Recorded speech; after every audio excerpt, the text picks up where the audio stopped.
Hi friends, power star Puneeth Rajkumar ಅವರಿಗೆ ಮತ್ತೊಮ್ಮೆ ಹುಟ್ಟುಹಬ್ಬದ ಶುಭಾಶಯಗಳನ್ನು ಕೋರುತ್ತಾ ಸಂಜು ಸ್ಯಾಮ್ಸನ್ ಅವರು T20 ವಿಶ್ವಕಪ್ಗಿಂತ ಮುಂಚೆ ಯುವರಾಜ್ ಸಿಂಗ್ ಅವರು ತಮಗೆ ಮಾರ್ಗದರ್ಶನ ನೀಡುವುದಾಗಿ ಹೇಳಿರುವ ವಿಚಾರವನ್ನು ಇವಾಗ ಸಂದರ್ಶನದಲ್ಲಿ ಹೇಳಿದ್ದನ್ನು ತಮ್ಮೊಂದಿಗೆ ಹಂಚಿಕೊಳ್ಳುತ್ತಾ ಗೌತಮ್ ಗಂಭೀರ್ ಭಾರತ ಕ್ರಿಕೆಟ್ ತಂಡದ ಹೆಡ್ ಕೋಚ್ ಅವರು ತಮಗೆ ಅರಿವಿಲ್ಲದಂತೆ ಕೆಲವೊಂದು ತಪ್ಪುಗಳನ್ನು ಮಾಡಿರ್ಬೋದು ಎಂದು ಸಂದರ್ಶನವನ್ನು ನೀಡಿರ್ತಾರೆ. ಇದ್ದರೂ ಕೂಡ ಮಾಡಿರೋ ತಪ್ಪನ್ನು ತಮಗೆ ಗೊತ್ತಾಗೋ ರೀತಿಯಲ್ಲಿ ನಾನು ಹೇಳ್ತಾ ಇದ್ದೀನಿ. ಮಾರ್ನೆ ಮಾರ್ಕೆಲು ಮತ್ತು ಡಾಸೆಟ್ ಇವರಿಬ್ಬರು ಸಹಾಯಕ ಸ್ಟಾಫ್ ಆಗಿರ್ತಾರೆ ಕಲ್ಕತ್ತಾ ನೈಟ್ ರೈಡರ್ಸ್. ಅವರು ಭಾರತದಲ್ಲಿದ್ದಾರೆ. ಇಲ್ಲಿ ಅವ್ರ ಲಾಬಿ ಇದೆ ಅನ್ನೋದು ಎದ್ದು ಕಾಣಿಸುತ್ತೆ. ಅದು ಬಿಟ್ಟರೆ ಇವತ್ತು ದಕ್ಷಿಣ ಆಫ್ರಿಕಾ ಮೆನ್ನು ವುಮೆನ್ನು ಹಾಗೂ ನ್ಯೂಜಿಲ್ಯಾಂಡ್ ಮೆನ್ ವುಮನ್ ಪಂದ್ಯಗಳು ಇಬ್ಬರು ನಡುವೆ ಹ್ಯಾಮಿಲ್ಟನ್ ಒಂದೇ ಪಿಚ್ಚಲ್ಲಿ 2 T20 ಪಂದ್ಯ ನಡೀತವೆ. ಮೊದಲನೇದಾಗಿ ಸಿಮಿಲಾರಿಟಿ ಏನು ಹೇಳ್ಬೇಕಂತಂದರೆ, ಡೆಡ್ ಅಪೋಸಿಟು ಮೊನ್ನೆ ಯಾವ ತಂಡ ಗೆದ್ದಿತ್ತು ಆ ತಂಡ ಇವತ್ತು ಸೋತಿರುತ್ತೆ. ಹಾಗಾಗಿ ಸರಣಿಯಲ್ಲಿ ಇಬ್ಬರು 2 ತಲಾ ಒಂದು ಸಮ ಆಗಿರುತ್ತದೆ. ಸರಣಿಯಲ್ಲಿ 175 ರನ್ ನ್ಯೂಜಿಲ್ಯಾಂಡ್ ಬ್ಯಾಟಿಂಗ್ ಮೆನ್ ತಂಡ ಮೊದಲು ಬ್ಯಾಟಿಂಗ್ ಮಾಡಿ 5 ವಿಕೆಟು. ದಕ್ಷಿಣ ಆಫ್ರಿಕಾ ವುಮನ್ ತಂಡ 177 ರನ್ನು 5 ವಿಕೆಟು ಮೊದಲು ಬ್ಯಾಟಿಂಗು. 2 ರನ್ ವ್ಯತ್ಯಾಸ ಇದೆ.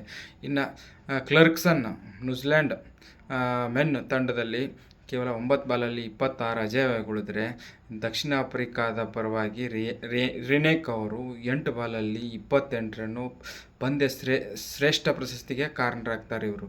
ಯಾಕಂದರೆ ನ್ಯೂಜಿಲ್ಯಾಂಡ್ ಅವರು ಕೇವಲ 18 ರನ್ಗಳಿಂದ ಸೋಲ್ತಾರೆ.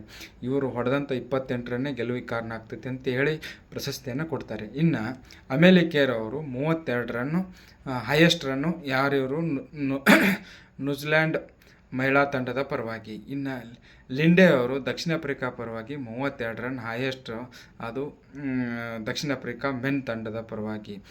ಎರಡೂ ತಂಡ ಸೋತಿರುವ ತಂಡ ಇಬ್ಬರು ಅರ್ಧಶತಕವನ್ನು ಹೊಡೆದಿಲ್ಲ ಅಂತ ಹೇಳ್ತೀನಿ.